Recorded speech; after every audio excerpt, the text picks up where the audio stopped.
matter what I do, it matters more than anything. What about everyone else? All the other people who think they know what's good. They don't get to choose. You know how it ends. We need to find a better way.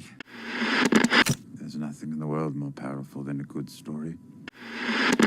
Why do you think I came all this way?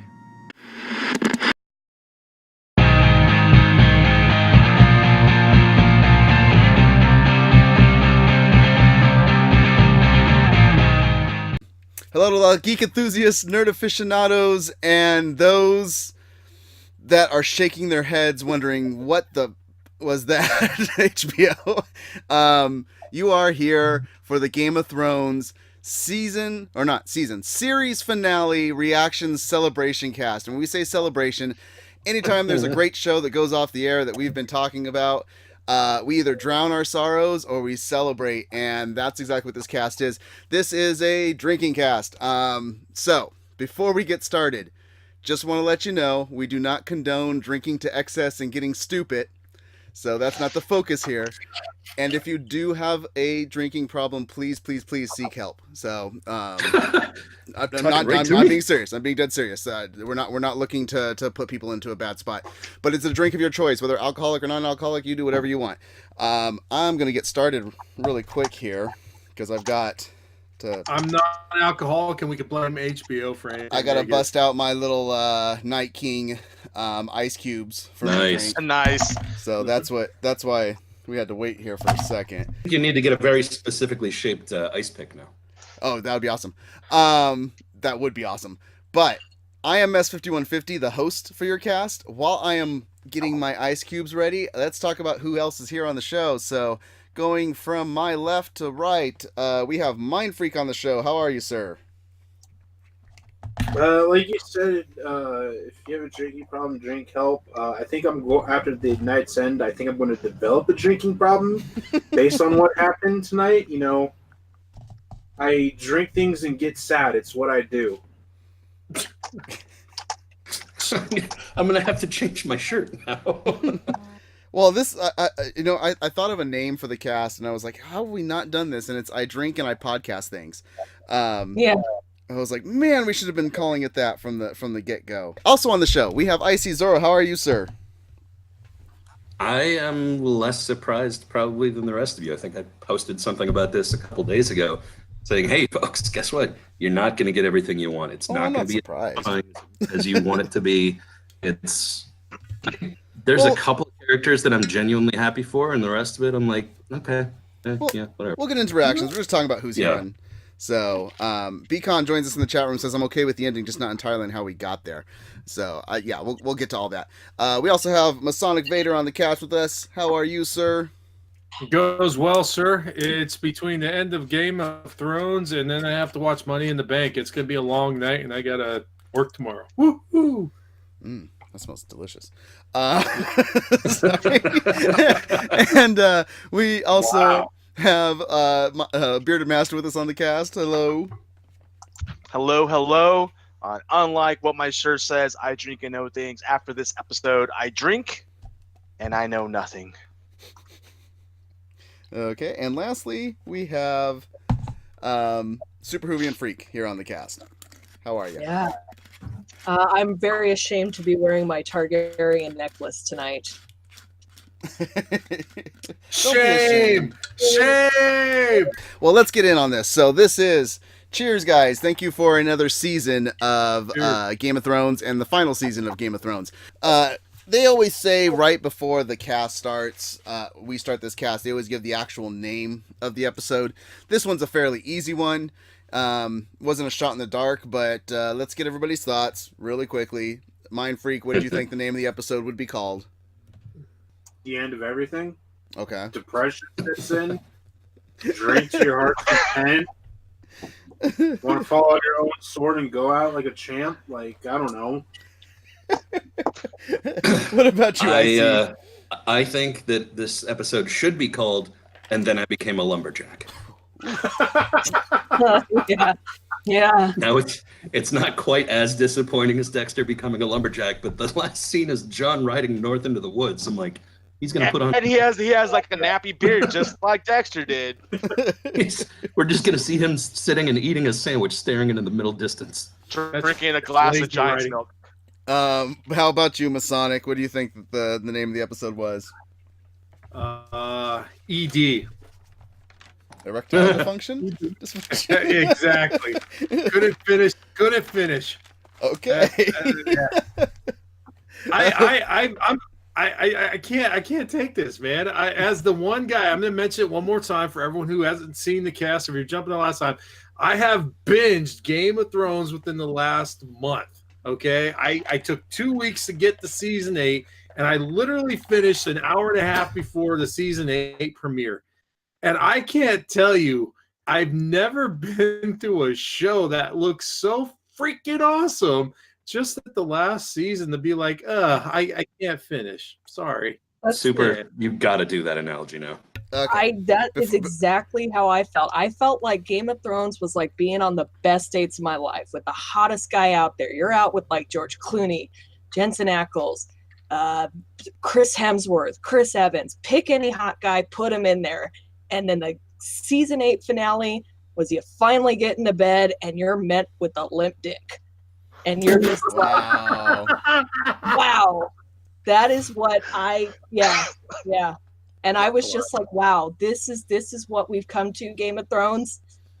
We've been on these. And how depressed will you be when Supernatural doesn't live up to if Game of Thrones gives you that? And Super, you're wrong. You're wrong. It didn't actually come to that. It just didn't. A Bearded Master, what did you think the episode name was? Well, at first I thought it was just going to be called simply The Throne, and then that quickly ended.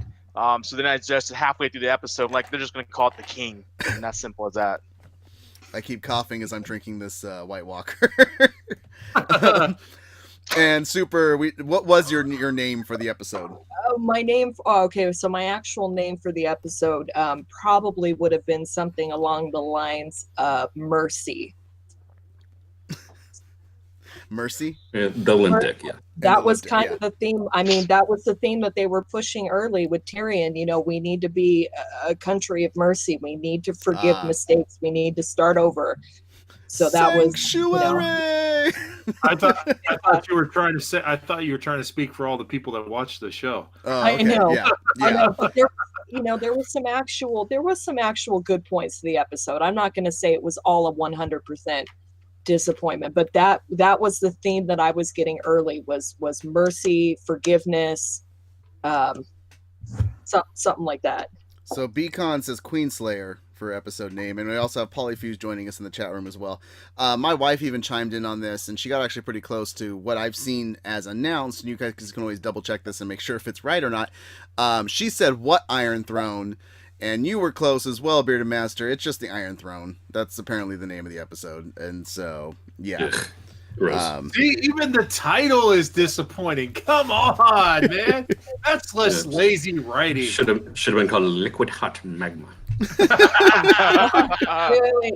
It could have been called Viserion's Crown. That's what it looked like when they. That's so mean. They could have just edited it as Liquid Death, and then it could have been advertisement for that and Starbucks.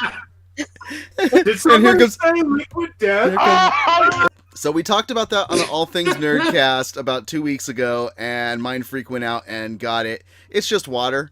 It's spring water, but yeah. Polyfuse says he thinks the name of the episode is "The Tears of the Butthurt Fans." So yeah, exactly. So let's talk about this cast. So what we do here is we break down the episode. We talk about our thoughts.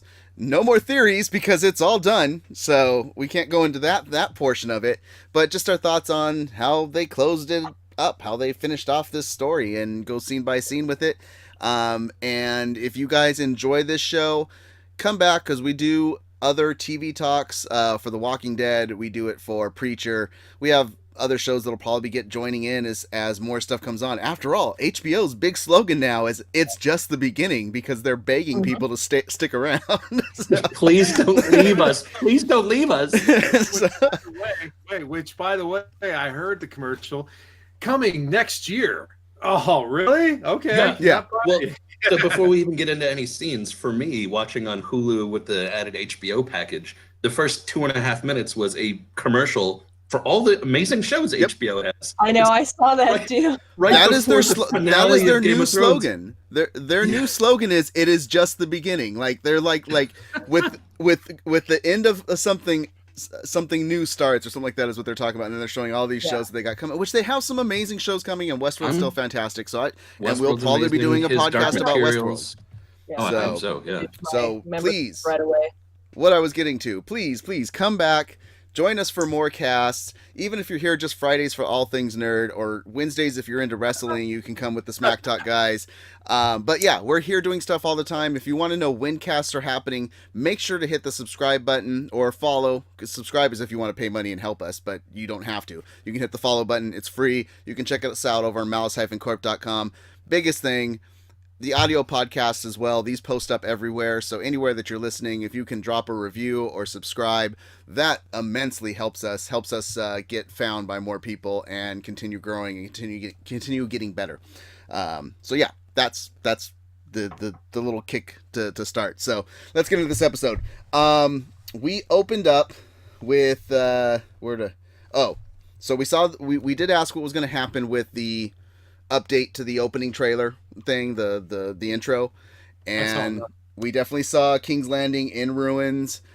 We asked about the emblem over the Iron Throne. There was no emblem, and everything was just trash. I didn't see this or not because I saw it later in the scene. Did they drop the Targaryen banner onto the Red Keep during the intro? Did you guys see Not that? that I didn't see it. I'll have to watch it again. Okay. I just remember watching like all the clockwork of the King's Landing buildings just getting jammed and not working. Exactly. Mm-hmm. Until they got to a certain point, until they got up to the throne room, and then everything was fine again, except for the Lannister emblem being missing. So, but we open up. But did anybody else notice throughout the season the emblems on that rotating iron wheel thing in the sky? It seemed like the little icons on there were telling the story ahead of time.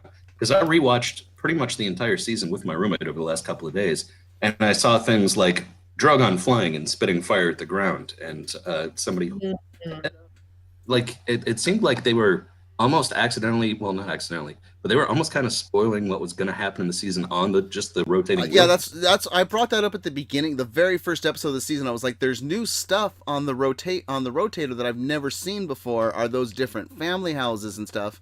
But it appeared to be. Stuff having to pertain with the actual story. So, and Paulie says there was a banner on the keep in the opening. In the opening, okay, I got to go back and watch it. I'm gonna have to watch the episode again, anyways, because when we actually edit this for YouTube, and if you like watching on YouTube and seeing the edited version with all the cleanup, youtube.com/c/Malice Corp, and you'll get like screenshots of everything we're talking about over there. So, so I'll put that up. But yeah, we opened up with Jon, Davos, and Tyrion, mainly focusing on Tyrion, walking through the destruction. I had to turn it up because I heard no sound whatsoever. Was there no sound, or did they just... There was no sound. Nothing. I heard nothing. It was intentional. It was like the darkness in the Battle of Winterfell. It was there for a reason. They're all in shock, just walking through the city, and everything is ruined. How much of that city do you think is left alive? Maybe 10%? Well, we saw the guy that looked like Darkman walking with his like flesh all melted off, walking past Tyrion. So, yeah, there's a throw out for you. Neeson gambles by. His very particular set of skills is surviving horrible fiery accidents, apparently. Multiple times. Well, Darkman is a man without a face, so he can become other people. So it does kind of tie in. Liam Neeson founded the Gray Men. He is the man of black and white.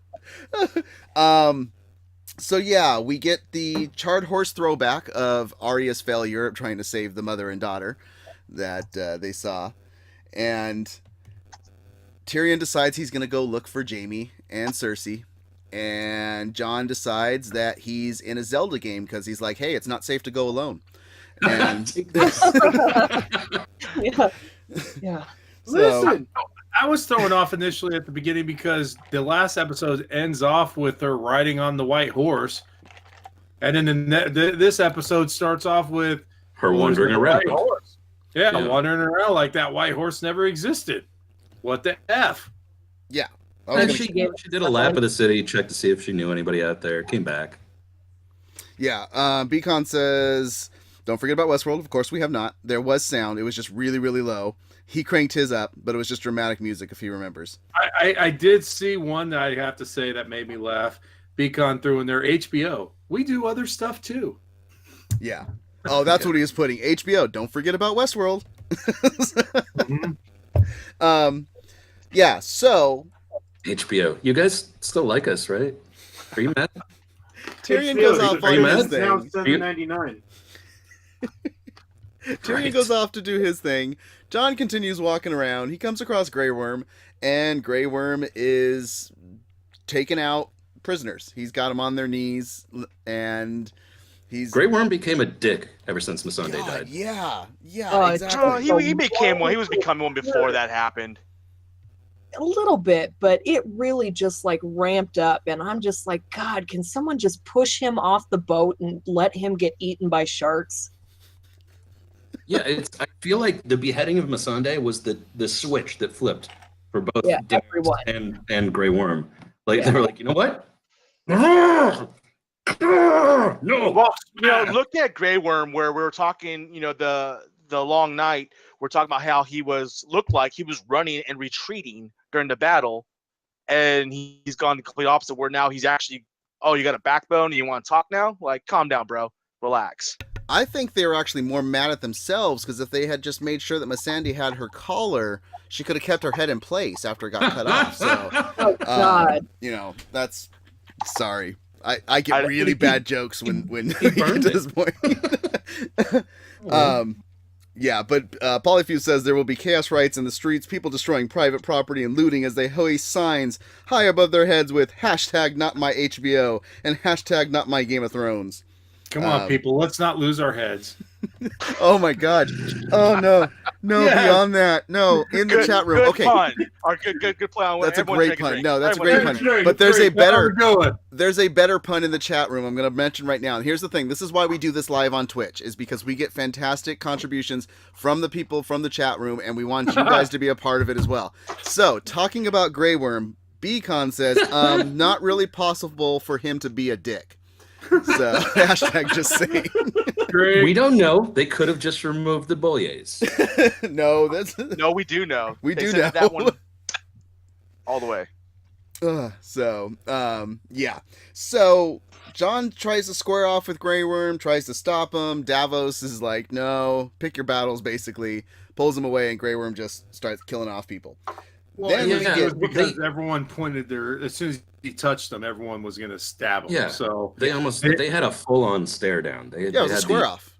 It was a total Mexican. It was a Mexican spear standoff because they don't have guns, so they were all like, "Here's swords and spears up." Okay, and so John is supposed to be like the paragon of virtue and morality at this point, but he makes the decision to turn away and let those guys just get gacked. Well, Davos pulled him away though too. Yeah, I don't think he's the paragon. I think he's just as much shock as possible that he's just like, well, if I speak up, maybe somebody will change, and then, he gets slapped in the face by Grey Worm with like, hey, it's my boss's command to do this, so he's not. At which point I wanted him to be like, I should be king. No, that was also like the final pushing point for what John ends up doing as he brings that up in his next encounter. Yeah. So we get Tyrion gets to the Red Keep chamber looking for family. I put looking for family love in all the wrong places. Because as his brother and sister did. Well, are you guys okay? Are you guys happy now? Because one, we called it. I called it. I said exactly. He's gonna find just a golden hand in that rubble. that's what happened. He found them. Well, he did, but at first it was we had to dig him out. Finding the afterwards. I see what you're saying. So bearded one. Are you happy with that outcome? No. No, so you're not happy that you got to see the body. They got crushed by a building, and there's not a single scratch on them. Are you kidding me? Oh, there was roughly one layer of bricks on top of them. Yeah, And they were dirty. I wanted blood. I wanted blood coming There out. was some blood. There was some blood Okay, trickling. so Tyrion, and her eyes. Tyrion starts picking the bricks off and uncovering their bodies, and he So pulls what were they? brick off Were of they Cersei's jumping head, and on then top of the bricks to Well, let he them pulls- all pile up underneath them, and then they got crushed? What? he pulls the bricks off of Cersei's head, and then he's crying, and then he pulls a brick off of Jaime's head, and he picks up another brick and he just starts slamming it down. And at first I was like, is he smashing Cersei's skull? Because that would be awesome. Make Cersei's dead! Ugh! I mean, there was literally more gore watching the mountain crush the Viper's head than there was on a building falling on them. Like, Or watching him Jaime's crush one golden of the hand hounds just covered them and was like, oh yeah, we're good. I got my hand. I got you, boo. It's her He agent. must have Bill Coulson's hand and put up a shield. It's her agent. She has the best agent in the world because even Jaime looked worse under the rubble than she did. Like he looked a little bit more. He was dead, nestled dead. at her breast like a little baby. Yeah, but he looked a little more dead. Like the coloration of his face. She didn't. She still had like some rosy in her cheeks and stuff. She has the greatest agent because one, she looked good dead, and two, she got paid $1 million an episode to stare out a window and lay under some bricks. So Yeah, she didn't do best agent. squat this season. She got $1 million an episode. Million an episode. She literally made $1 million for 1 second of airtime tonight. Yeah. Okay, and another great thing about her agent. Did you know, her and Braun used to date in real life, and it was written in both of their contracts that could've they been the same never be on set together. We covered that last week after you disappeared. Oh, good times. Can I say something though? I will say out of all the parts of this episode, that part when Tyrion comes down and finds him, that was my favorite part of that entire episode.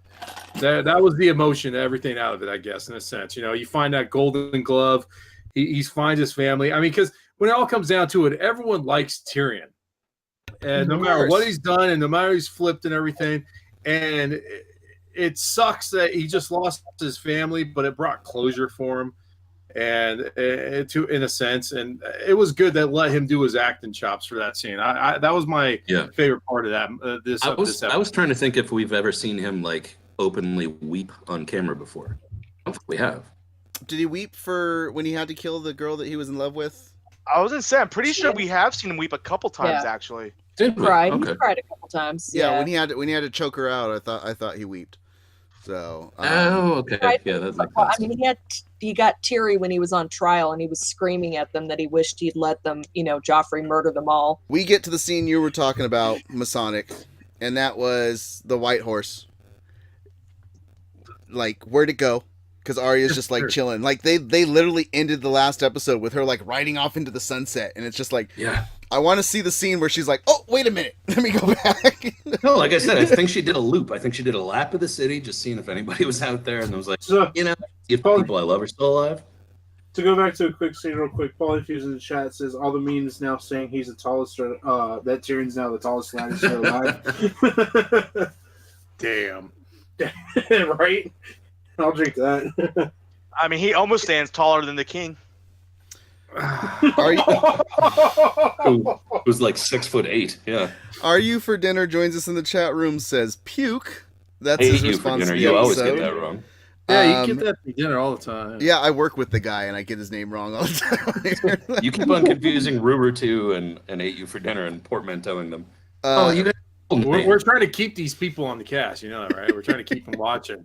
Ricardo says they knew the ending months ago. There was a leak, but no one believed it. And I wish I didn't even see that leak. So I would have. I didn't even hear about it. If I would have, because when I bring up $45.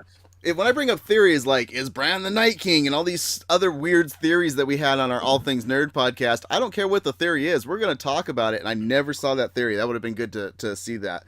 There was one. I was on the Chive today. There was a photo set, and this before the episode aired, where they were saying like, last minute, get your theories in, and the very first one freaking just calls it. It's almost perfect. It's let's see here.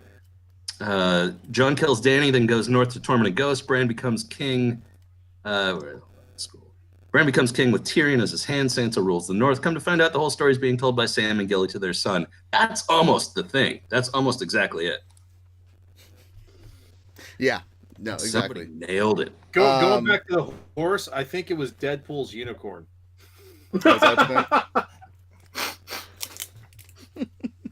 Drink to that. Thank you. Yeah, I'm popping open now the King in the North because there is no King in the North, so this bottle needs to be empty. That's a collector's item, dude. That's like one of those shirts for a championship that should have won. Save the bottle. I'm saving the bottle. So what kind of wine is in there? This isn't a wine; it's an imperial stout. Oh, okay. So I'm definitely saving the bottle still. To be emperor in the North, then. It's not alcoholic. King of the Great North and the Free Folk. And Ultimate Cluster says, "Why didn't John just take Drogon and fly off to the next continent?" Because Drogon. Well, we'll get to that. Yeah. So we get to the Red Keep. You have the Red Keep actually with the Targaryen the dragon banner draped on it, and you get with her army out there, and like Arya's checking this out, and John's looking in fear, and Dany comes walking out. You get very reminiscent of like Stalin and Hitler, the way that she walked out with her army. A little red china, yeah, little kind of displays with tanks and the Unsullied, and yeah. So one of the things I liked about this scene was how they did it, where she's just starting to walk up, and you see Drogon's wings just come out, and they look like coming out of the back of her. That was amazing. Amazing. I literally wrote when I saw that devil woman imagery. Like this is she a devil woman? Devil.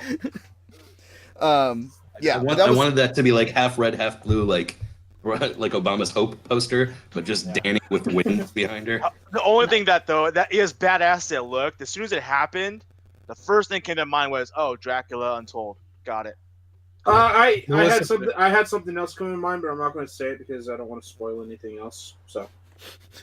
Ricardo, we got some great chatting going on. Ricardo says Bran is the mastermind of Game of Thrones. All believed he was so worthless after the Battle of the Thrones.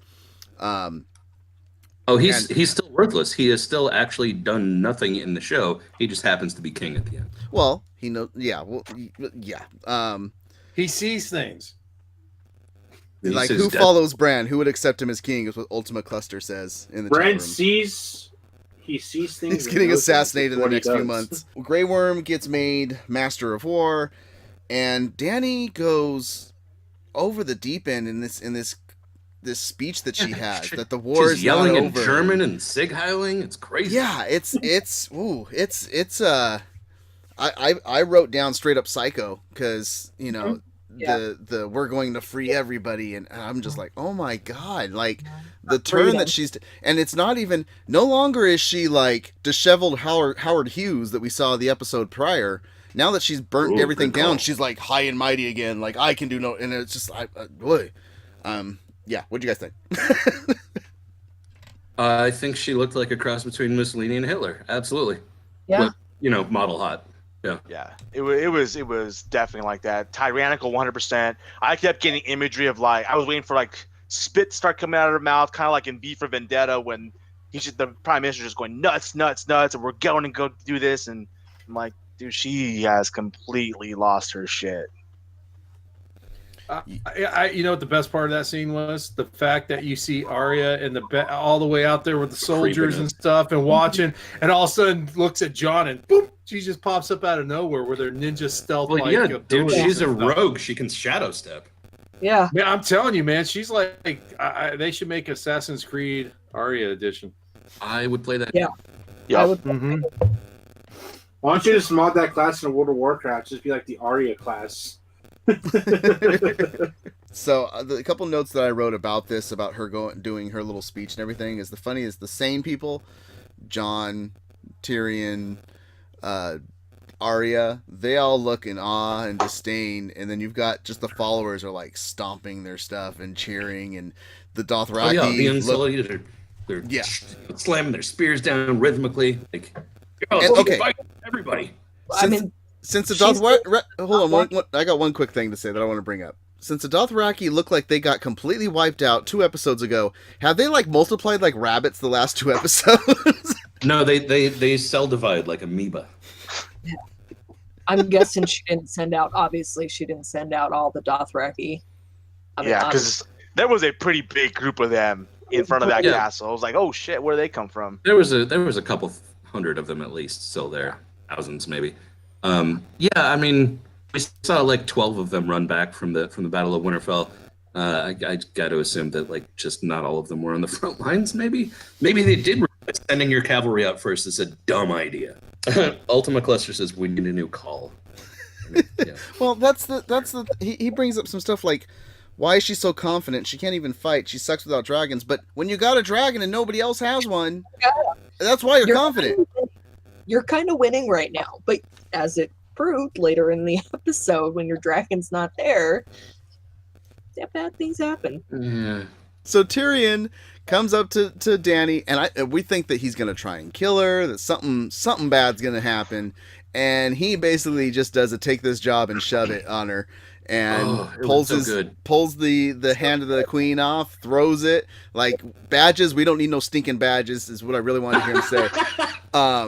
And so yeah, and so what'd you guys think on that scene? It was fantastic. It was like the absolute F you to her in her face in front of her entire army. It was like, you know what? You're not firing me. I freaking quit. Ugh. You know what? Oh, no. Honestly, though, and here, something emblematic about it, though. This was you sit there and you throw that hand out there. All the soldiers are stomping, and all of a sudden they stop, and for a brief second, you see them all look at that and then look up, like, what the F just happened? I know. I thought for a second they were gonna like think, but no. Go ahead. They've never seen anybody do that before. Nobody had quit her army before that I can think of. I think it's a factor that they were just on the bloodthirsty aspect, that they're now being made to kill everybody, and she's like, what was the exact rule that he gave? Was anybody? Oh, it was anybody that followed Cersei, not anybody that stood in her way. So never mind. Yeah. But she said she wanted to end all the tyranny of the entire world, break the wheel, and he's like, yeah, you just slaughtered a city for no reason. You're cool. Screw you. You're cool. I'm out. Which you keep bringing this up. I want to now see Tyrion doing a Jerry Maguire, like, who's coming with me? Who's coming with me? Got this goldfish. Oh. I think he really did have the best lines of the episode tonight, Peter Dinklage, and it was a Tyrion episode.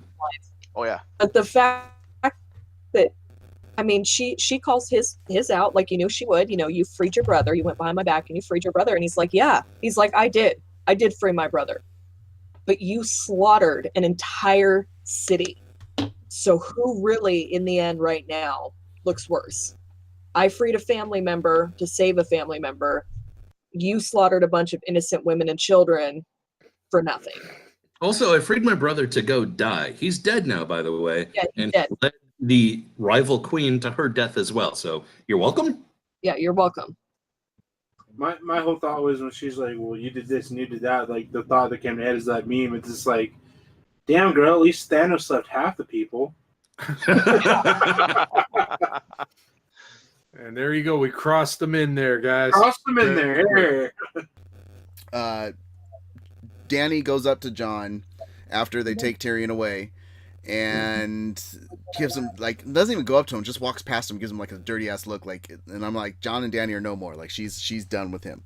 But we find out it felt to me like when your GM has had to fire somebody and has to walk past the rest of the employees, like, I don't even want to talk about it right now. Yeah. Yeah. Well, okay.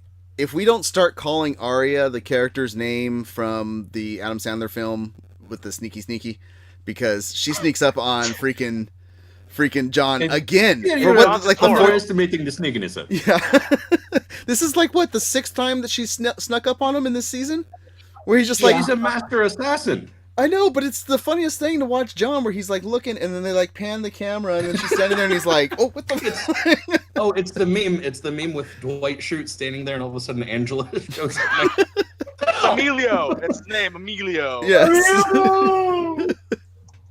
Oh, but yeah, the amount of times and the fact that they always brought it out, like, how did you sneak up on me? Where did you come from? Like, he kept saying it, and he'd always like, react to it. Nobody else reacted to her sneaking except him. So, I don't know. Yeah. I'm pretty sure she only sneaks around him, and people just gonna kill. kill. I would be happy if they did an entire episode where you just see John doing stuff, and then Arya just like, "Hey, what are you doing?" Just suddenly over his shoulder. Hey guys, what's up? James, welcome to the chat. Good to see you again. Arya be like great sneaking product. up on the side, gonna take care of some business, then standing there like, I know a killer when I see one. I mean, yeah. Yeah, very, very true. So, Jon goes to talk to Tyrion in a very, very fun, fantastic scene, and Tyrion's trying to tell Jon about Dany, that he needs to take the throne. He's doing Varys now. He is becoming Varys. He is realizing, I threw my friend under the bus, and I was he wrong. says that several times. He's like, I got my best friend killed, and when I die, his ghost is going to be like, I told you so, bitch. Yeah, his ashes. His ashes are going to tell my ashes, because he's assuming he's going to be executed by Dragonfire, and he's like, he's going to get Which there. is reasonable at this point. Yeah. And it's going to be the ashes of I told you so. I loved watching these two men, one of whom is supposed to be like the biggest wit on the show, the wisest man, the most like but also super ethical, getting up, butting heads with this guy that is also very super ethical and moral, but more kind of a naive sense of it, and watching them butt heads and try to mesh their senses of morality about what should be done against each other. I loved that. Sorry, Ate You for Dinner is sending me memes of the episode that are freaking hilarious that I will post later on facebook.com/groups/all things nerd podcast. So we can say one thing for certain: as poor as the writing for the season has been, the memes following the episodes have been on fire. Yeah, they've been fantastic. But yeah, as Tyrion keeps bringing up like, hey, you need to take the crown and everything, and he keeps like, she's our queen. I just keep like, I had so many Monty Python references in this episode because I had Jon singing Monty Python, always look on the brighter side of life during the scene. Yeah. And Tyrion straight up calls him on his BS. Like, he says, if you were in the same situation, what would you have done? Would you have torched a city? And You've Jon been on those can't dragons. tell him. You know that power. You've had that possibility. Would you have done that? It was so good. Based off of the way that with your phone? Jon was reacting with everybody, or not with everybody, with Tyrion, the feeling I got is like Jon has less balls than Theon at this point in the episode. Like, literally, because he just kept supporting Dany no matter how much of a I pain have he saw her watched being. the entire season with my roommate over the last couple of days. If you count the number of times that he said, "You are my queen," it's ridiculous. You'd be drunk. It's almost like the Owen Wilson. Wow. Over. Wow. This is Peter Griffin. I think when it comes down to like the way that comment as far as Theon having more balls than Jon, I think it comes down to the fact that Jon's possibly trying to look for the silver lining and the positivity that's there, and that there's something going on that he can still bring back out of Dany and see that positive. But deep down, he is like, nah, this chick's gone. It's not going to. Well, he gets there. He wasn't there in that scene, but he did try to spin it. You saw he tried to spin it. Oh, she's just grieving. She made a bad choice because she just saw her child get slain and her, so she's just reacting out of grief. Give her time and she'll chillax basically. And he was trying. I want that to be on a banner for a Westeros house. Just chillax, man. Yeah, she just needs to take out about another 3 or 4 cities. But you saw he was trying to rationalize it, and then that's when he throws out that line that looked like, no, you sat on the back of a dragon. You've been there, Well, he even tries to rationalize that. He says, I don't know. And Tyrion's like, dude, come on. Come on. Yeah. Come on. So we get Jon going to talk to Dany, and we see how freaking stealthy of a mother Drogon is, because, Right? You know what? It's not Camel Arya. level It's not 100. Arya. Everybody can sneak up on John. That's what it is. Even a freaking dragon. Oh, it's just that John can't tell when anyone's around. Because there's a big ass dragon just buried under about 3 inches of snow. Shouldn't the snow have melted off of him? Doesn't he have fire inside? You would think. You would think, but who knows? You know, we've thrown logic out of here. Yeah, long ago. Yeah. Lazy writing. Honestly, that scene just him laying in the snow and he just pops up like all slow. It's like, hey, hello. Here's another shameless plug flashback. I mastered the art of being incredibly still. It was totally You can't even see me right now. That was Drogon's imitation of Mrs. Doubtfire coming out of the fridge. Hello. With all the cream on the face. Nice. I expected someone to yell out like behind the camera, like I rolled a 20 bitch on my stealth check. Oh god. Okay. Drogon, the dragon half the size of a mountain is a 20 in stealth. Absolutely. Absolutely. Natural 20. First time in my life. Okay. Sorry. Moving on. You see Danny walking up to the Iron Throne and like it looks exactly like the vision from season 2. Because the vision from season 2 looks exactly. Although was like that ash or snow falling? That was snow. That was snow. It was snow. It was snow in the episode. Yeah. In this episode, yeah. And then she walks up to the throne and like she manhandles that knob that she grabbed sword to the throne. Yeah. Well, John hasn't been very friendly with her lately. She's missing the knob. Yeah. I kept on waiting for her to sit in it. She never sat in the thing. The only part of the episode that did not have ED. The Iron technically the throne. The Iron Throne does go soft. The throne got that burning sensation. Agent for dinner said it was the pommel. Yeah, the burning sensation. So John comes in. She starts talking to John about the throne.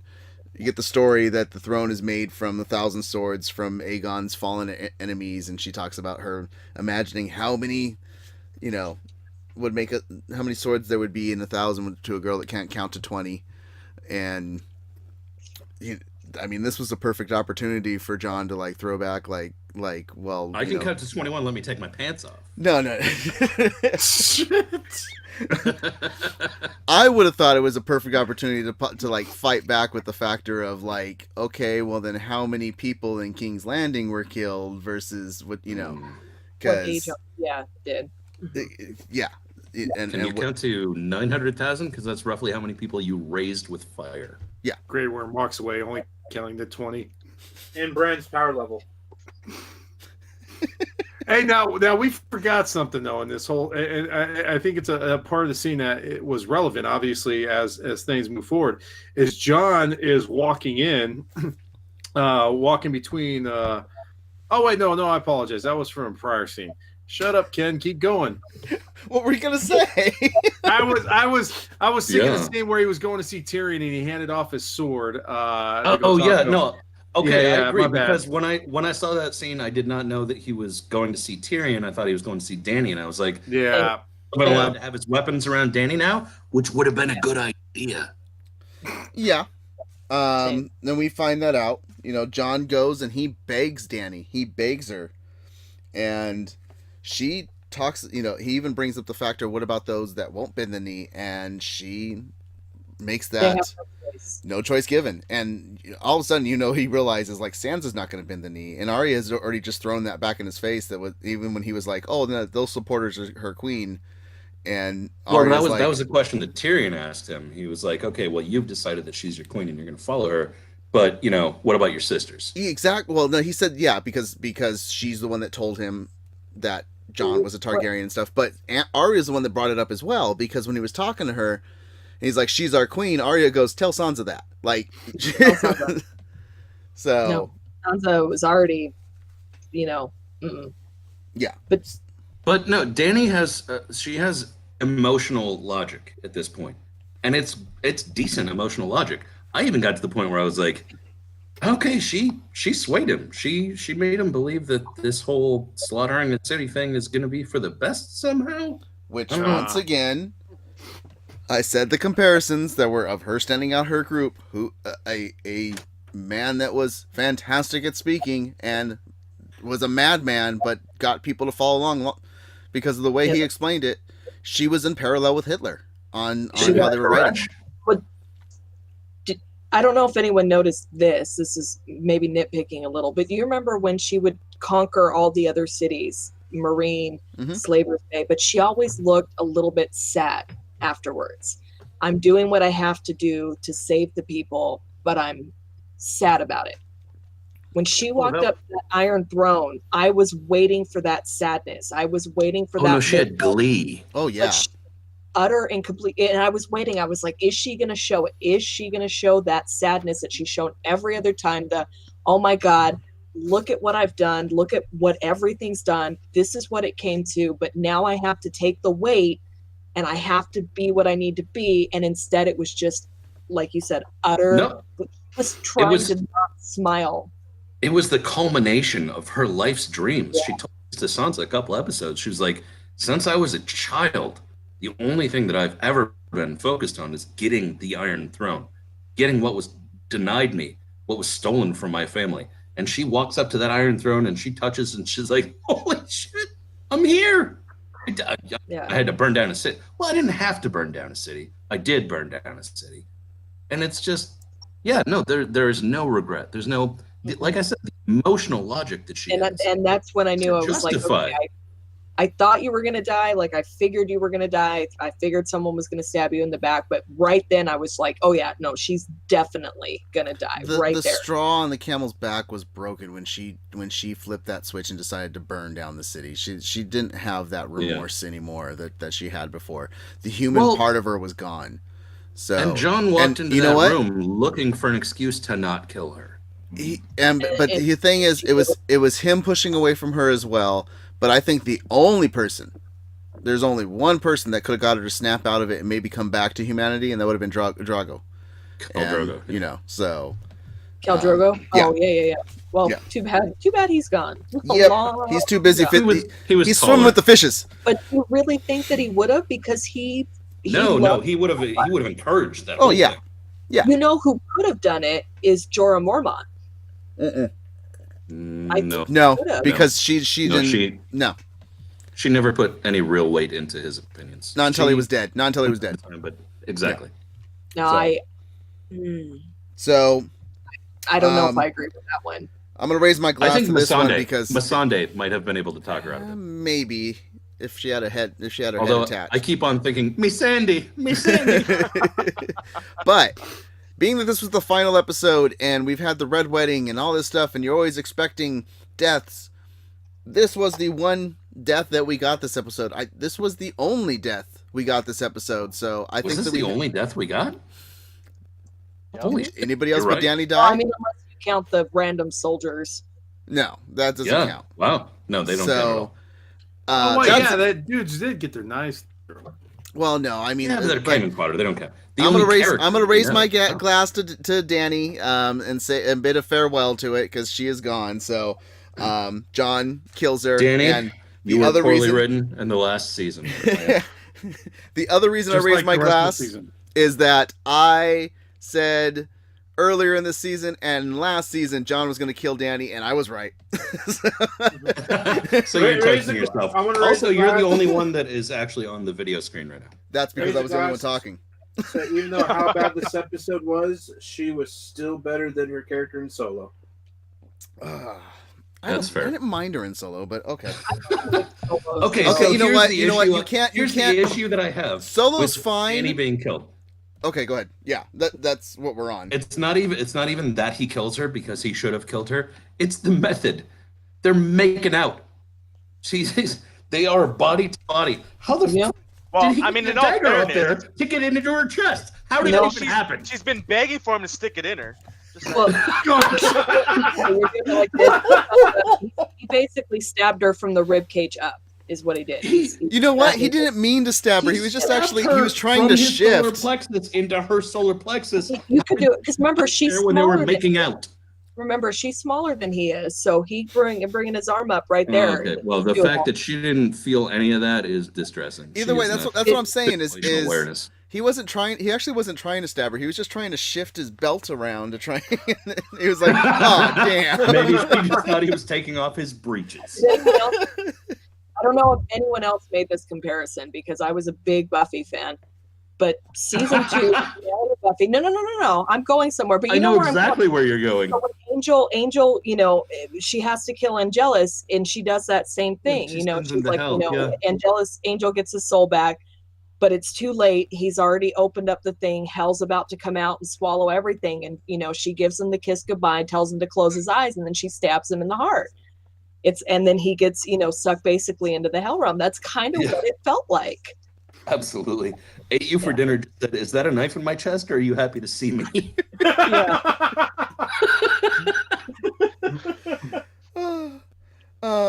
So okay, so Danny, she has one trickle of blood from her mouth, one trickle of blood from her nose. Mm-hmm. Do we feel like this was the deserving end for Daenerys Targaryen? Yeah. Do we thought feel so. like anybody's had the deserving end in season 8? Come on.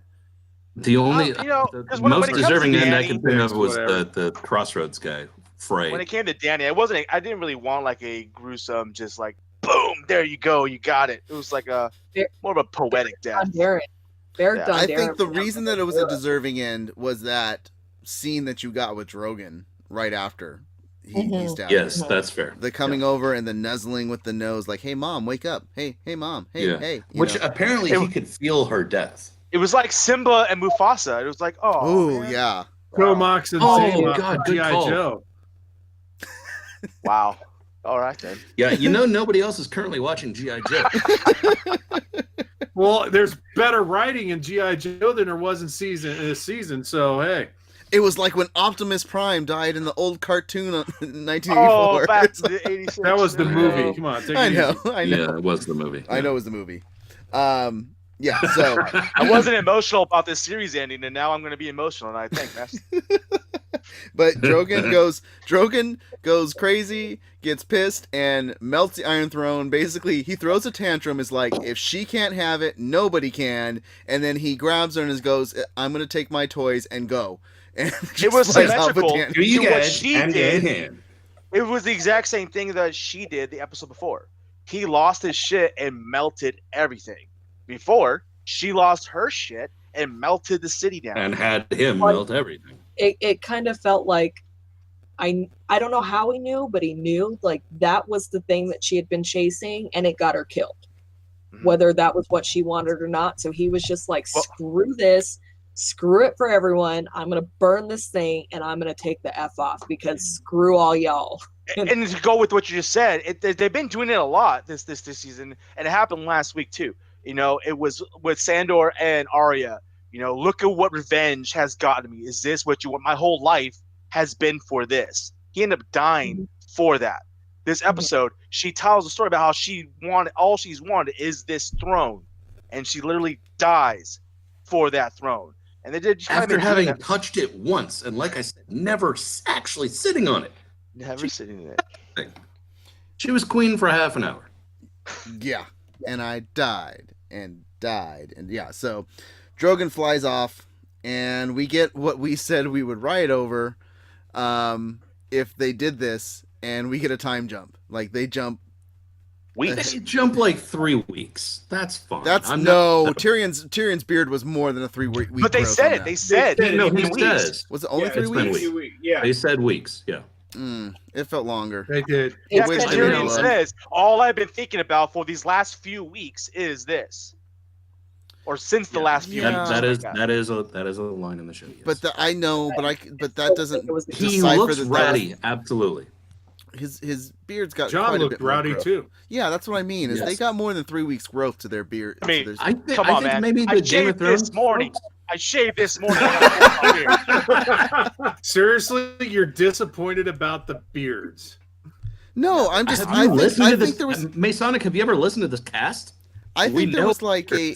I feel like there was a good like 2-month, 3-month minimum jump on it. I think there was That's what it negotiation felt back and it forth. looked like, but Tyrion did say, all I've been thinking about these last few weeks. Yeah, because at that point, I don't think it was from because he talks about like who should be king and stuff, and I don't think it was from the first moment that he got put in there with Jon. I think they were talking, you know. I don't know. I don't know. Tyrion, he's thinking about that stuff immediately when he gets put in his Yeah. Come on, you're putting more thinking into this writing than the actual writing. And the writers. Take it easy. Well, there's a reason that Benioff and Weiss said that today they would be very drunk and far away from the internet because they knew. Oh yeah, no, because their lives are going to come crashing down around them. And they even said something to the fact that there's going to be many people that will be disappointed after today. They've been prepping this for a long time, telling us it's They said it was going to be bittersweet. He's going to be happy. Where was the sweet part of the bitter? Thank you. Exactly. I was doing the same thing. There's like two characters I'm happy for. It's because of Bran. It's Bran. That's the thing. Is like no, hey, Bran's not one of the characters I'm happy for. You're not happy for him, but that's the bittersweet ending because in terms of what they said was going to be bittersweet. They didn't say the ending was going to be bittersweet. They said who runs the realms will be bittersweet. And the factor that the broken kid is the one that runs the realms. And what an asshole title that Tyrion gets. Bran the Broken. He's going to be forever known as Bran the Broken? That's the thing. So Tyrion comes out. yourself, dude. He's there amongst all the high-ups of the families, and they ask for Jon, and Grey Worm's like he's a prisoner, and Tyrion brings up the factor that we need a king or queen, and they're like, we don't have a king or queen. And he's like, well, designate one. And I love the one guy that gets up and gets a total bitch please from Sansa when he starts trying to not just the bitch please, but the like I'm looking at your chair, like sit your ass down. Yeah. Like, do it. That was so good. And there was my other. There was my other Monty Python. What was his name? It was Tully. Edwin something. Yeah, their uncle. That's what. Yeah, Catelyn's little brother. And so it was like, hey, sit down and shut the hell up. Grown ups talking, even though they're younger. Would she call him uncle? Yeah, uncle. Yeah, his uncle. Uncle. Which the funny thing is, Edmure, that was it. If you've watched Outlander, he's in Outlander, and he plays a. Oh, he is. Yeah, he's the husband from the future, but he also plays somebody in the past, and he's a horrible person in the past. Oh. And there's some. That's where I know him from. There's some raping that goes on against. There's so much raping. Yeah, so man on man raping. So when he stood up, my wife was like, "Is he gonna anal rape somebody?" Like. Just want to let everybody know, Bran, come here. I think there was enough of that for the entire season. You're in a wheelchair and you won't feel it. Ruru2 jumped in the chat room and said, "I demand trial by combat to see who runs the." And he said, "Oh wait, you can't play that card. The Hound and Mountain are dead." So, and the Viper. So yeah, they have nobody. Bran would still win. He'd run him over. Real quick, and I know this is a throwback to the last scene, but Polyfuse was asking why Jon wasn't eaten or burned to a cinder by Drogon, because he's a Targaryen. The dragon's not going to kill a Targaryen. Yeah, not gonna kill one of the blood of fire and blood. So, yeah, and because I honestly believe Drogon knows a little of like he's kind of right. He should have stabbed her. He should have stabbed her. She is a little bit. He knows his mom like it. I was half bully. I was waiting for like Jon to get on Drogon's back. Mm-hmm. Like, well, I mean, there's one. That's what I was waiting for. Now, and one Targaryen left. Let's hook that up. Well, and that's okay. This is what everybody keeps bringing up to like prove that you're Targaryen. Is Ruru2 says I wanted the dragon to breathe fire on him, and he is immune. But I don't know if that's... I was kind of waiting for that too. Well, that's the thing is I don't know if that's for because remember Targaryens breed with Targaryens. This is not a full Targaryen. So do full Targaryens stay immune to fire as well? I don't like. Is he gonna just get blisters? Instead of getting, he would have his legs burned off and been able to sit in a wheelchair next to Bran. I mean, and let's point out there's two things that Targaryens are known for: immune to fire and can ride dragons. So the Night King was definitely a Targaryen, then, right? You would think. You would think, but it's a different type of dragon. Thank you. I said I don't that wanna a couple bring- weeks ago. He rode a different type of dragon. I was gonna say I don't want to bring Martin into this, but Martin made it very clear that Dany's rebirth in the fire was a one-time thing. So he was trying to not make it to sound like everyone that's Targaryen can be immune to fire. This was a That's very true. special circumstance. I don't know if that would have been the case, but I would have liked to have seen Jon just walking Dany's corpse down the stairs, Drogon shooting him with fire. He's still walking, but And Dany's both just of them just untouched burned to by a fire. corpse. Or no, both of them would be immune, but the soldiers that were surrounding him suddenly just burned to a corpse.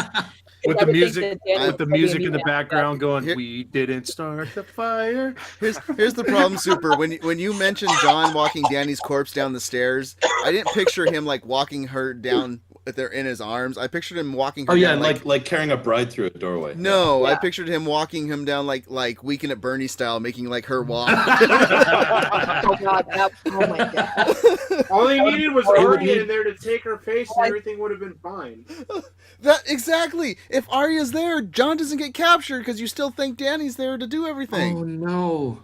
But then does Although- he have to watch her take Dany's face off? So Tyrion brings about like they can't figure out who to nominate as a king, and this is where I got my other Monty Python thing was when they were like, we don't have a king, we don't have a queen. I was like, you know, we're part of a dichotomy, and it's like this is totally Monty Python and the Holy Grail. Like- executive power is derived from a mandate from the masses. Help, I'm being It's called repressed. aquatic ceremony. I'm being repressed. I'm being repressed. I am your king. Me, I am your king. So the whole The time, lady of the lake, Oh, clad in shimmering white samite, raised her hand. Since you brought up Monty Python, did you see the where they cut Monty Python with Tyrion talking Yes. to Cersei? yes, it's over on the Facebook Tyrion page. Check it negotiating out. with the French. Yeah. I told Yeah. him you went there. And that's the funny thing is Ruru 2 brings up that like Samwell brings up like democracy and it gets laughed out the building. It's like It does. It gets It laughed does. at so hard. Like, Even what are we gonna let our dogs vote too? Come on, whatever. Yeah. The peasants don't know anything. Whatever. It was a good point to make. I mean, it was. You know, you've basically effed everything up. All of us lords have effed everything up. Why not leave it to the populace that have to live with us and our mistakes? It was a good point to bring up. I make complete sense that Sam was the one that brought it up. But even Sansa was laughing. She was just like, okay, I know. I was a little disappointed in the Stark children laughing at that. yeah, because they shouldn't. They shouldn't. They should know that. Having been raised by Ned Stark, they should have been hard for that. Well, what's interesting about the fact is that they laugh at Sam for introducing, a democratic situation, yet that's basically the exact same thing, almost nearly what Tyrion suggests, and everyone was on no, full it's what board with it. happens. It's like It's what happens, but okay. with it's an electoral college. Is what Right, it is. exactly. Tyrion, they let Tyrion name who should be king, and he brought up Bran the because Broken. he had an amazing speech. I kept on expecting him to name John. I kept on waiting for somebody. Yeah, to because he nom- said he had a story. Well, here's the thing: is so he's like he has a story, or they have a story. Stories are what we Well, as soon as lead he into. started saying the story stuff. When he started talking about the stories, I was like, so is he going to nominate Tormund? Because he's great at telling stories about giants milk and stuff. ever tell you about the giant's titties? Let me just point out, because we didn't actually talk about him. Sir Davos has been one of my favorite characters. So amazing. He nailed his scene. Nailed it with the whole we have to be better. This is, we've had enough of war. You have 1,000 people. The North have 1,000 people camped right outside. When is it going to stop? Like, when are we going to just set everything down and just go from here? Dany's dead. Jon obviously isn't going to take the throne because you've got him locked up, and they don't know. I don't think they know who he is at this point. He's just Jon Snow, and I'm just super, super happy that Davos ended up on the small council. Like, I'm so happy he survived. I just have to say my top 5 favorite characters made it through to the end. all lived. All Well, of them. Polyfuse brought up John was already effed at that point in a prisoner, so he was not an option at that point. Which is that exactly was the thing, and that's because I thought the same thing. I was like, Well, I is he thought gonna they were going announce to get around Jon? him being a prisoner by making him king. well, that's what I thought too. where I realized that it was like, okay, John is screwed on this was when they brought up the point like Sansa was like, well, Bran can't bear kids, and he's, and that's where Tyrion brought up. I was like, good, because the kids are little brats anyways. You know firsthand from Joffrey. And Tyrion's like, we need to do like elections, maybe. Yeah, at least let the first class vote, not the lower class. So they're on their way. Peasant. Come on. Yeah, they're on their way. And was that's what the early Bran GOP strategy. Yes. Bran equals evil genius who just wanted to be king, is what Brownton Gaming says. So it's true. He didn't want to be funny king, but he did say, why do you think I came down here? And that's the thing. Yeah, exactly. Because the whole time they were bringing up stuff, and he's like, I'm not a Stark. I'm not da-da-da. I don't, like, I'm not I of don't this world, actually want basically. anything. Yeah, and then all of a sudden it's like, I know you don't want to be king. Well, why do you think I'm here? Like, he's a freaking puppet master. He's been like, yeah, just do this. Just do this. We'll get there. He's rolling. They're hating. Polyfuse says Bran is secretly a Sith Lord and manipulated everyone behind the curtains. Whatever. But he's Darth Plagueis. Yeah. Ate you for dinner says Bran let the city burn so it could be rebuilt ADA compliant. No, I didn't notice. Here's the thing with Bran as the king. How good of a king is he going to be anyways? Because he's not going to listen to everything. He's just going to go and be there and just warg out on people, and they'll be there. I want to think that he's going to be like a really good, like wise king. But every time there's anything that needs a decision made, he's like, "Oh, Tyrion, you do it. Oh, there's something that I can like warg. Oh, we're missing Drogon. I'm going to go warg. See you guys later." He's going to be a shitty king. He's going to stare off. Yeah, anytime they need to find him, he's just gonna have white eyes in the corner of his room. He's like, oh, I was in something that can walk. So next thing is Sansa straight up is like, I don't care. I love you. I'm still not following you. Because you know what? If Sansa got made the queen, would she have? That's the question. Because she's like, no, we're gonna North is gonna separate. North is Well, you know what? She did that. She did that because she wasn't made the king of the Seven Kingdoms. That's what I'm wondering. If she had been made, if she had been made the queen, was going. Well, no, that's what I'm thinking. If she was made the queen, would she have then been like, well, North needs to stay with us because now somebody that understands the North, or would she? If she had been made queen of the Seven Kingdoms, yes, the North would absolutely have stayed because she would still be in charge of the North. Ever since she got back up to the North, all she has cared about is the North. So it made sense to me that she was standing up for the North. She did that with Dany. But like, the first thing that I was thinking was like, bitch, if this ruins the whole deal, I'm going to be super pissed. Well, no, James says Yara was like, wait, we can separate? Shit.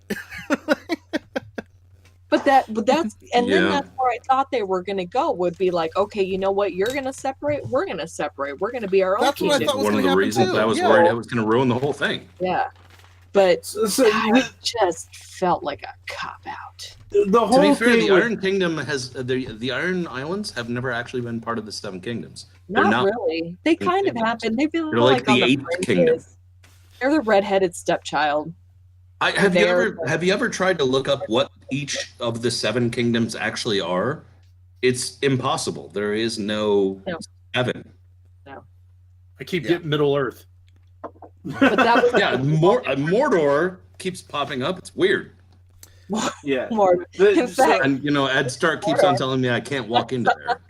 I saw a meme afterwards of Arya getting off the boat going like, so this is Middle Earth? What's west? Tyrion's everywhere.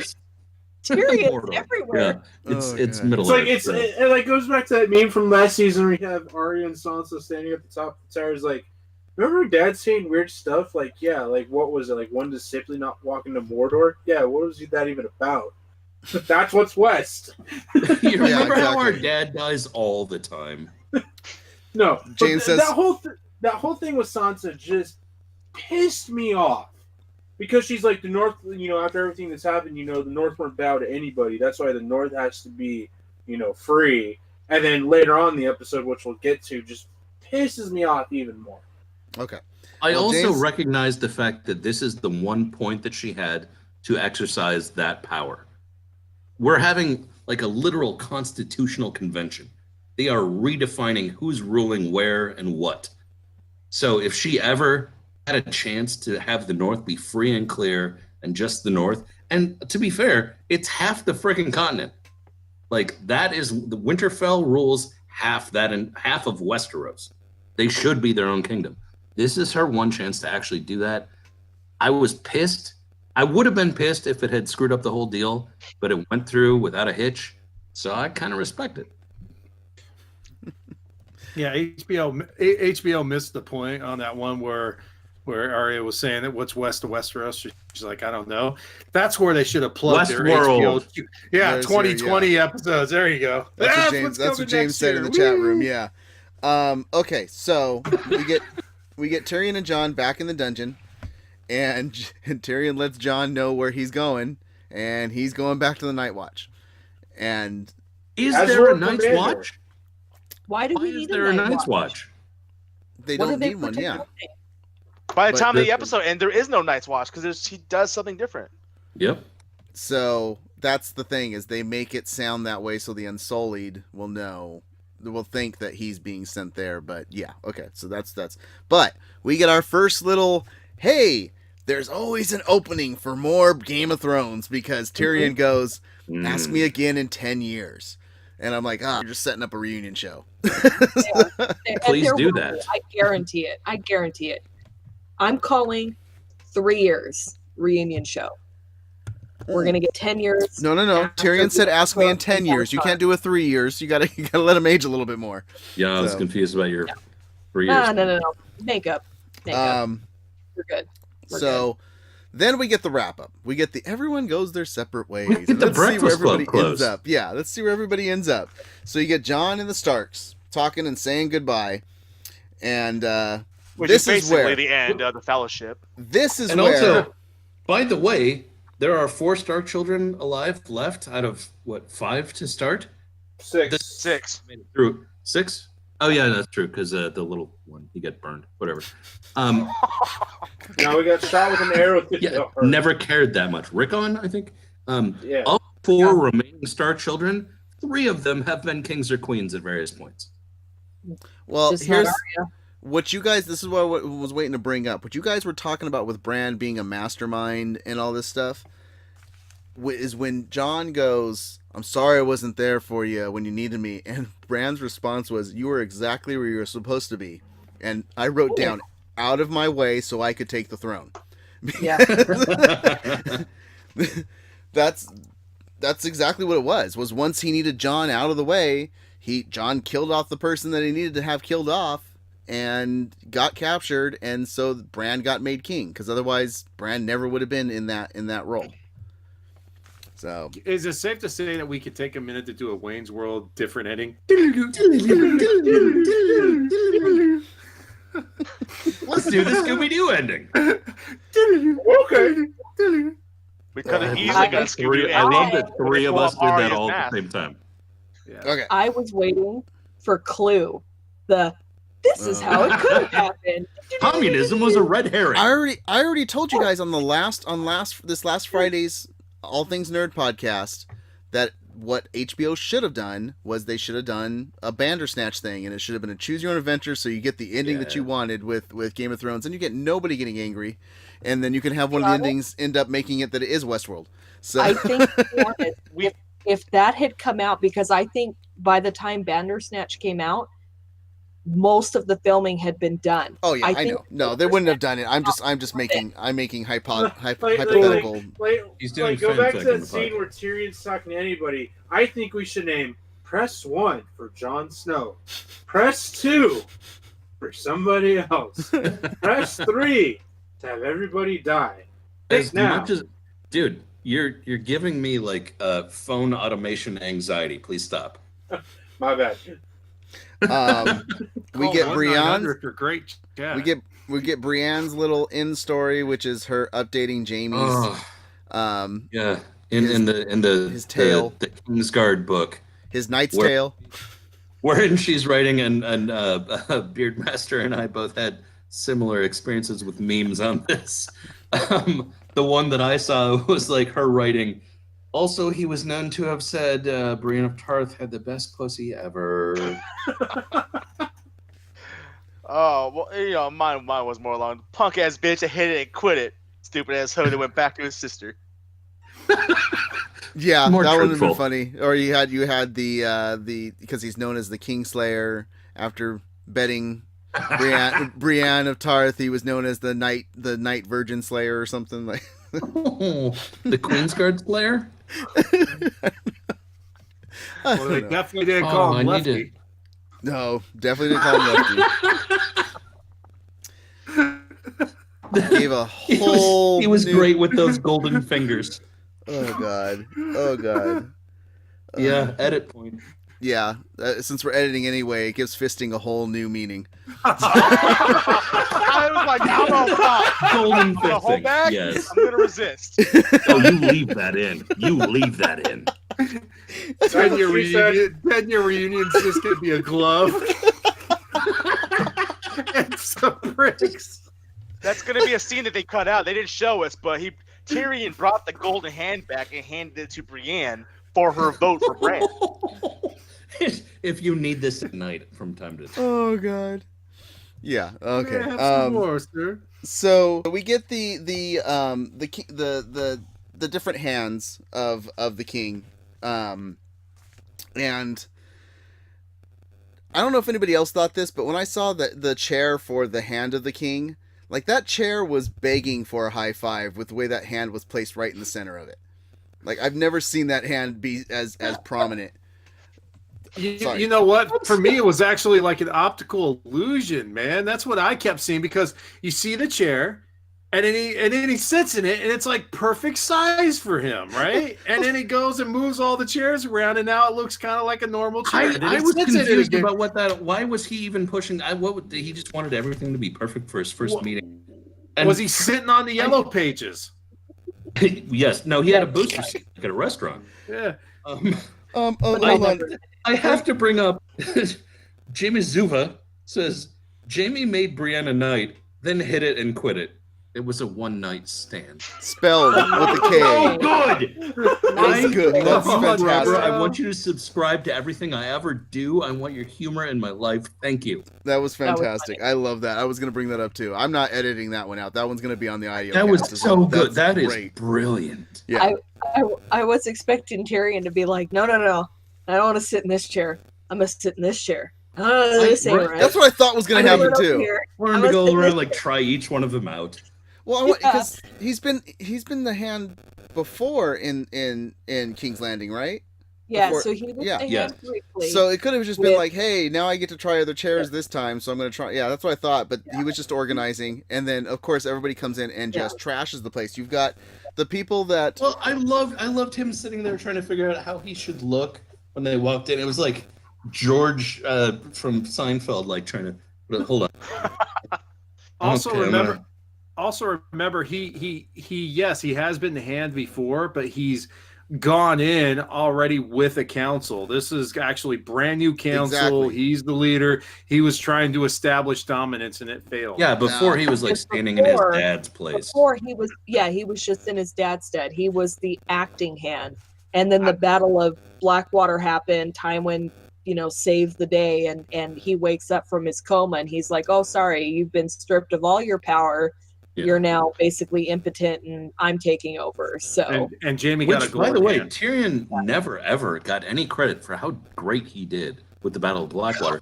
He even brought it up last episode. He was like, dude, I defended this city once. I know it better than anybody. Yeah. While he's moving the chairs around, I just want him to go full Billy Madison mode and be like, back to rule. Back to rule. To there was, I don't remember how well the show. And now for the severe beating of a king's hand. to the point of the Battle of Blackwater, I remember specifically in the books, the reason that Tyrion was so good in that is because his father had sent him down to work in the sewers. So he knew all of the inner workings. He even made those references and everything. So that's why he was so effective in the Battle of Blackwater, because he knew where to put that wildfire. He knew where to have it. He made that reference in this episode when he's running the council. He was like, look, if there's one thing that running Lannisport taught me, sewers are actually a really important thing. Yeah. Yeah. So we get who all the different Kingsmen are. You've got Bronn Sam, Davos, Brienne. Am I missing anybody? Yeah. There's a couple more. No, I don't Well, there think was No, a 'cause couple they haven't- spots they haven't- that they haven't didn't put- they fill haven't that filled they the were gonna spots fill yet. later. And you see that Podrick is a knight. You get Yes. Sam bringing He's the this. Knight of the Kingsguard. Yeah, and you get Sam bringing the story of Ice and Fire, which gets thrown into Tyrion's face again because he keeps talking about like, what do they say about me? They say something. And they good, say something that bad. he's not mentioned. That's he's not mentioned. He's like, That's I don't impossible. mention you, bro. Like, That was you the know second Lord of the Rings like imagery. First, everyone's saying goodbye, getting on the ships, and then all of a sudden we get Samwell Tarly acting more like Samwise Gamgee with the book. Like, oh, Right. I helped to finish the book. Here you go. And wait a sec, did he really get turned into a knight, or is he just honorary because he's pushing the chair? Podrick? Come No, on, Podrick's a knight. He's in the actual. He's Podrick is Gold part of the Army. Queen's or Kingsguard. Yeah, it's part of the. I get it, but for Brienne at someone one who point has- says, "Sir Podrick, please Yeah. come." yeah. So, but being a person who has not had the experience to read the book just yet, or books, We're he not to comes this. in. The You know- books. This is far that does beyond the not matter. books. Yeah, No, this the is books- far beyond the The, books. the last thing that happened in the books was John getting stabbed. Yeah. Thanks for ruining that. Like you're Thank going you to read the so 4 books that are out. We You won't can't tell even here's read, the thing. dude. Here's the thing. We won't tell you anything about what's in the books that wasn't in the show because there's characters and stuff that are not, that are big Lady in the books. Stoneheart? I might have. I hey, might leave have. it alone. I'm sorry. Don't say anything I else. might Yeah, we're not read the books Sorry. because there's a character that there's other stuff that's So much better. Yeah. Samwise. no. No, there's no Samwise. But There is yeah, a we Sam. get we get Podrick and Knight, and we get exactly what I thought about Bran, where I said all he's gonna do is freaking rather than run the country, he's just gonna be warging all the time. And what does he do? He goes. First goes- words out of his mouth.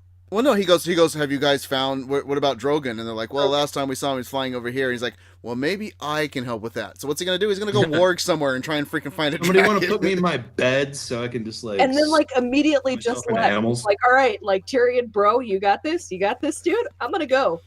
Peace out. Well, so when he named Tyrion the Hand, Tyrion was like, "No, dude, please, no. I know I'm gonna run this whole. I'm gonna end up running this whole thing, I know. aren't I? I'm gonna run the whole thing. Damn it! Like, No. Ron of you Blackwater is Davos. going to ruin it. Yeah. Well, you He can wants to see rebuild brothels. He wants to rebuild brothels. Okay, before well, it fits. Braun is gonna be Braun. Jumping. Yeah, that's it. exactly Braun is it. No, that's exactly it. But that's the thing is, he named Tyrion the Hand because he knew he wasn't gonna run anything. He was just gonna go do his warging stuff and do his freaking three-eyed raven stuff. He named Tyrion the Hand because he knew he had the connections with the people to get the proper way to run everything. Tyrion's the one Tyrion ruling. is the correct choice to He's run the it. one. Yeah, he is the one Yeah. ruling technically. He's running So everything. technically, I kind of won because I said Tyrion or Jon Snow would end up on the throne. I kind of technically won. But there I is no can agree proof, with so that. technically you It's a did it. loophole. Yeah. I didn't say it was a good loophole, but All it's a loophole. They see So him rolling. You're hating. we get John sent out to the wall. Because I'm so wide and nerdy. Oh, sorry. Is this not Weird Al? Not Weird Al? No, not Weird Al. What, We get white and nerdy. you should take a drink for that. Just for that, you should be forced to take Drink a drink anyway. Yeah, everybody should take a drink. and drink. We get God, that wasn't good. we get John sent out to the wall, and I'm thinking this whole time, I'm like, you know what would be the perfect thing is that by John going to the wall, he can just escape, go with the Freemen. He'll be back there with Tormund and The Fremen. and- He's in Dune now. yeah, the Freemen, the Wildlings, but the Free Folk. Yes. But he'll be there with Ghost and stuff like that. And lo and behold, what do we get? He walks in there, and who's waiting for him but Tormund? Ghost. And we get the proper not a goodbye, Yeah, but a right. hello to Ghost, where he's like, Right? you know, When he left Ghost without petting him, people were pissed. I was pissed. I was like, come on, he wouldn't just not pet his puppy before he leaves. Yeah. And they're like, budget concerns. I'm like, you spent the next episode burning down King's Landing. Screw you on budget concerns. here's a problem I had with it. We So, finally get some Ghost love. I always watch episodes this way. Doesn't matter if it's on Netflix or what. I always have subtitles on, just because I like double. Me too. I'm both Me too. reactive and Me too. So they ruin the Ghost surprise because I know. before you even see Ghost, it says Ghost whimpers. Yeah, yeah. To be Don't fair, get that does subtitles. not happen very often. It No. doesn't. But sometimes you get the best subtitles. Oh, I You know. get the best subtitles. Yeah. All I know is that if I piss my dog off and I come back and try to be nice, she's gonna turn around and That walk away. dog's from gonna me. sulk. Why, Yeah. why didn't we get a little snapback from Ghost? I'm like, nah, bitch. I want to Well, we go did- turn around and be we like, did a little bit. Well, We- here's the thing. We don't know what Tormund has done to Ghost in that period of time, and he may just be really glad We to don't see want John that. again. I think that's why Ghost was whimpering. this is Daddy, a man. Daddy. This the is big lady. Tormund is a man that in the books is famous for having had sex with a female bear. Yep. I So know. poor So Ghost. he's like, I'm Daddy, so Daddy, glad you're. I'm this creepy uncle for the weekend. I'm Come so fix glad me, you're please. back. I can't drink any more Giant's milk. For God's sake. He has not given me any water. Just this weird Giant's milk shit. James puts Ghost's milk. Oh man. That's like bull's milk. It's not a thing. Oh god. Okay. So we get the final. So of the wrap-ups of people, we get the final one, and that is the Starks. You get John going with the Freemen, the Free Folk, the Wildlings, whatever you want to call them. We get Arya has a badass ship, and she's going full on like Assassin's Creed. I wasn't getting Trying to be Magellan over there. She's Jason the Argonauting it right now, man. She's gonna go and find some I- Odyssey. She's gonna be Odysseus. Because I'm like an anime guy, like when her walking out, like the thing that came to me was like One Piece, kind of like, Yeah, exactly. Yeah. you know, going on That- those adventures, looking for everything, you know. The Stark Arya- shape, the sails and the freaking direwolf head on that ship. That ship is awesome looking. Like I want something of that made so I can put it Yeah. in my swag. That's all styrofoam. You can probably get it made. No, I mean I want somebody like 3D printing. Comic-Con or something to do it. So Arya is one of the two characters that I'm actually happy where she ended up. Because, okay, so they've talked about how they have 3 possible spin-offs going, and the one that's definitely confirmed is the prequel from like, thousands of years ago, the first men taking over Westeros. I want one of the other 2 spin-offs to be the Adventures of Arya. And I know Yes. it's not going to be a continuing, like a sequel, but damn, do I want that. I want the Adventures of Arya in Realms Unknown. I that'd be think we've awesome. seen that. It's called Pirates of the Caribbean.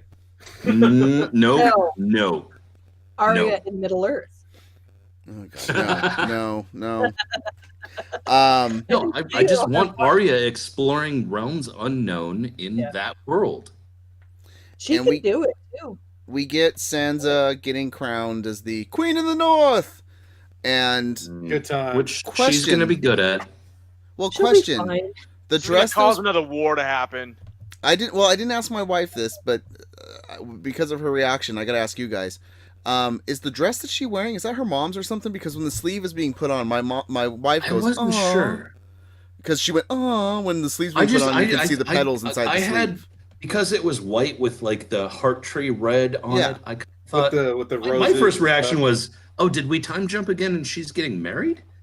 But no, that's just her like taking the heart. I tree think the way my Queen wife, of the North. yeah, I think the way my wife was reacting to it, I think it was her mom's dress or something like that, or I don't know. I Let me don't know. know. I think she might have just thought it was a nice looking dress. I mean, because seriously, how many times have you seen a dress where you put your arms in and all of a sudden the inside has intricate detail of red roses connected? I mean, Well, I like mean, to every be honest, Thursday for me.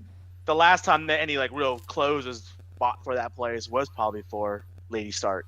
So Yeah. she's got to survive what's there. Yeah, exactly. So that's it. That is the end of this series. That is the end of the series. Yeah. So Sad. that's what I was going to bring up. But we already know you guys weren't happy. I mean, I thought the episode started fantastic, and I thought it got very boring, and then at the end, it was. I actually didn't mind the end. Like, I got really I'm not bored as in the middle. disappointed as people online seem to be. Okay. I'm content. I'm actually not. I like I said, binging all the other seasons or all the episodes and stuff like that. I expected them to go out like all this stuff happening. I didn't expect the freaking White Walkers to go out in episode 2.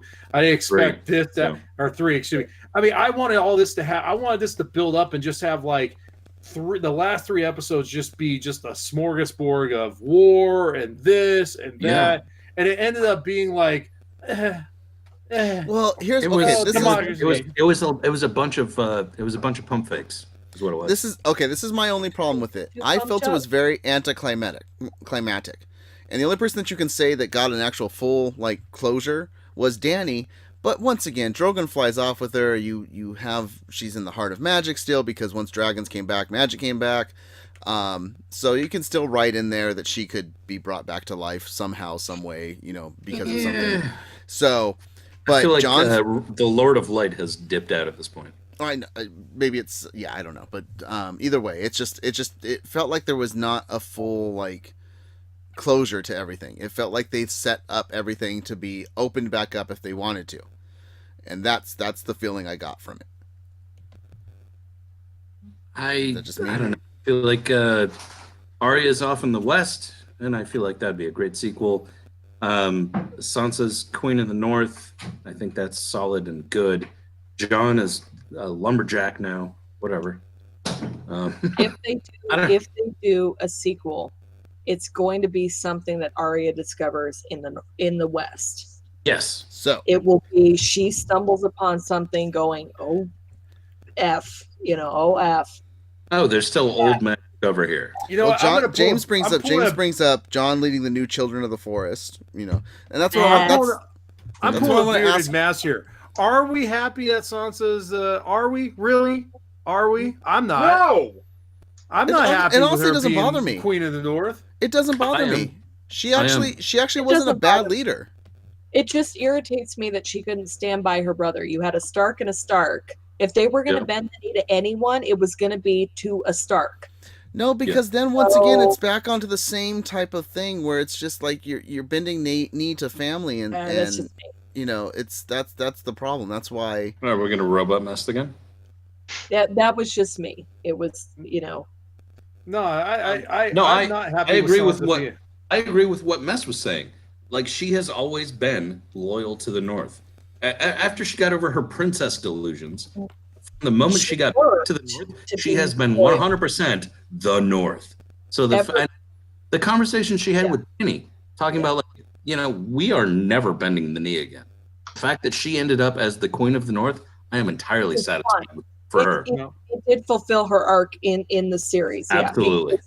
In the beginning, no, she wasn't. She wasn't loyal to the North. She was very much, I want to be a princess. I'm going to marry the king. I'm going to be the king's wife, and I'm going to rule over King's Landing. And this is where we're going to go. And she just wanted position and popularity at the beginning. And wait, that never changed. That never changed. She still continued that same pompous, it's all about me attitude. No. Don't spin that. She always wanted to be queen. She always wanted that. She did not trust Dany, but she was fine with Jon. She even said it at the end, like, we lost our king. So she endorsed Jon when he became king of the North. She didn't have the same power lust. Her delusion, and I hate to say this, but you're not a girl. This is not a slight. This isn't like, okay, whatever. But little guys, little kids, boys, don't dream about going, you know what? I want to be a princess. I want to be in the fancy dresses. I want to stand next to my Prince Charming, and my king. It wasn't about being in power. It was just, I want to be the princess. I want to be that status symbol of having the Prince Charming next to me. She was that little. She evolved from that. It wasn't, whereas Daenerys was, I'm the power, I'm the queen, I will rule everything. Sansa just wanted that title. She was Cersei with less of a dickishness. Okay. Yeah. So beyond the debate, one last thing that I wanted to ask you guys about that we go through here. So we got everybody's little closures with the little setups. All I want to know is what would be the best spin-off? Which one would you want to have happen? I know mine. Arya. Okay. I'm all about Arya. Arya. What about you, Masonic? The Adventures of Arya exploring the world. Masonic and Mind Freak. Arya, or I'll say it before, even with what happened last week, Tormund and Ghost. Okay. What about you? What about you, Masonic? only one really left that's interesting is Arya. I mean, it'd be cool to see something happen with John and the Wildlings, but quite frankly, I think Arya's would be the best. You guys I don't wanna all watch a you bunch guys of all snow. suck. You guys all suck because the best one would be the King's Guard. Everybody running the city and doing like a Parks and Rec style with those people because that is a fantastic setup for a show. Yes. You guys Podrick. all suck. That is the best spin-off. Oh man. Okay, so possibility. Podrick is Andy. No. Yeah, I can see That is the best Yeah. spin-off possibility. You have them running the town and have them badgering with each other Brienne and is doing what they were Leslie. doing. Yes, Yeah. it is fantastic. It is a perfect setup. I want to know who's going to be the Albert Ballsy. Ron is totally a Tom. Oh, yeah. Ron is Tom. No. I'm sorry. Yeah, Braun is what's his name? Ron Swanson. So He's like, Arya don't is definitely care the about running easiest- any of this. Arya is definitely the easiest one to go with to have it be exciting and stuff, but I think the funnest one, especially since you're losing Veep on HBO as well, would be doing like that. Oh my god, I would. Well, that tune means in. Tony Hale is available for something. So I was hoping. What about the Unsullied just hanging out on the island? I mean, come on. That's these what guys, that's what No, James they- put. yeah. James They're put the Nath. Yeah, Unsullied. the Unsullied in Noth. Yeah, he said the Unsullied escapades with the Noth butterflies is what James put. So, Yeah, no, Grey Worm pissed me off too much. but yeah, there is so much setup open on if they want to do more, and if George R.R. Martin wants to make more money, which Maybe he should finish his goddamn books. it's not. You know what? If he keeps getting paid, I don't It's know if never the gonna books are going happen. to come. Yeah, I mean, never. the dude's at like 2,000 pages already for this next book to come out. I'm gonna make this. That was I'll wasn't make that, this wasn't that like 2 years ago that he was at 2,000 pages? Yeah, Exactly. roughly. So he's probably at 2001 now. No, that's a his space title. odyssey. Yeah. That's now a space that the odyssey. series is over, we're gonna get the books by next January. I hope so. I really saw. do. I got an email alert from Amazon today saying, by the way, there are new books from George R.R. Martin to buy. And I looked at it and I was like, "Are you kidding me? Is he going to release the next one No, no, on no. the?" No, No, it no, was they're the- What's Here's going the to be funny different thing. bullshit. is that when he releases the book, and it has like a completely different ending than what he told him to write. Exactly. Because there's things that are done in the books that just can't happen in the show. I mean, there were things that happen in the show that just can't happen in the books. It's Right, but he's been the whole time. He's been Right. still telling them which direction he's going. I don't think he has had nearly as much input. as- it could be. We don't know. We don't know. So we'll have to see. I read this very interesting thing on Twitter, and about the showrunners D&D versus George R.R. Martin. So George R.R. Martin is a writer. He has kind of an idea in mind, and he'll start writing, but he's kind of like a garden. He'll plant his seeds, and he likes to see how they grow. And he will write that story based on how he sees his characters growing. So he doesn't know what the end game is. He just writes, and then it kind of goes, okay, the story takes him one way. D&D, on the other hand, are like, okay, we have a set plan. We have this finale in mind. We're going to write towards that finale. So they don't let the garden grow, so to speak. Well, here's the Yeah. big thing. This is what I want to bring up. Is what my bearded master said, and that's watch will be a complete different ending. I could see Martin going, "Let's have the show end and see how the reaction is." And when the reaction sucks, then yeah, he completely changes the ending so he could be like, "I'm a genius." Or when the reaction's great, he sticks with it and it's like, "I'm a genius." He gets to do it right either way. Yeah, it's a win-win for him. So I think you're right. We will see these books within a year and a half. Let's be clear here. Benioff and Wise have been amazing showrunners. Exactly. That's why I don't want to They give have- any trash against them because I No, keep getting they- mad about the fact that everybody's They putting have everything on them. created. They have created possibly the best show that's ever been on television. One of the best shows. One of the best shows. Yes, I would still put The Wire above it. Just over time, just the amount of love and integration and social acceptance that this show has had. They have done something amazing. The fact that they have Star Trek pulled it off in the 60s. Nope. Sure. No. What? No. This TV show is monumental. 70% of films of TV shows when they end they get shit on, and they're not what Well, they don't live up there's to what just we want. too much expectation. built up. Exactly. So I'm sorry. It's always going to be that way. It's only every once in a while that you get an I said amazing this. ending. That's it. That's our cast for this week. We're That's done. yeah. We're done with Game of Thrones. You won't see us again for a few weeks to Until do any TV we get talks. prequels or a sequel. Yeah.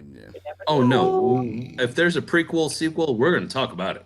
That's it, guys. So let's talk about where you can follow us outside of here and come join us for other stuff because we talk about all things nerd.